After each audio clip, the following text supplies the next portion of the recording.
నచ్చని వాళ్ళు చాలా ఇష్టంగా తినే కమ్మని బీరకాయ కర్రీ. రైస్, రోటీ, చపాతీలోకి దేనిలోకైనా సూపర్ కాంబినేషన్గా ఉన్న బీరకాయ టమాటో కర్రీ ఎలా చేసుకోవాలో చూసేద్దాం. సింపుల్ ప్రాసెస్లో కూర చేసే రుచి అదిరిపోవాల్సిందే. Let's get started.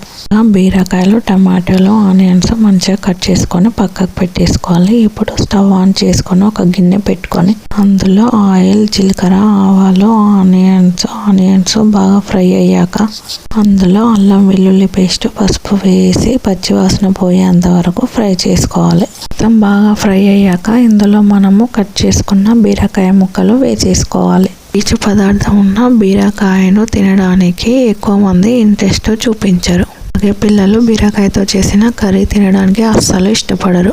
బీరకాయ ముక్కలు వేసి ఇందులో సాల్ట్ వేసి త్వరగా మగ్గుతుంది. టేస్ట్ కూడా చాలా బాగుంటుంది. ఇందులోనే టమాటాలు కూడా వేసి బాగా కలిపేసుకొని ఒక 2 minutes పక్కకి వదిలేయాలి. తర్వాత దీనిలో కొంచెం కారం వేసేసుకొని తర్వాత దీనిలో కొద్దిగా ధనియాల పొడి వేసేసుకొని ఒక 10 minutes స్లోగా మగ్గించుకోవాలి. ఆఫ్ చేసుకొని ఇందులో పైనుంచి కొత్తిమీర చల్లేసుకుంటే ఎంతో టేస్టీగా ఉండే బీరకాయ టమాటో కర్రీ రెడీ.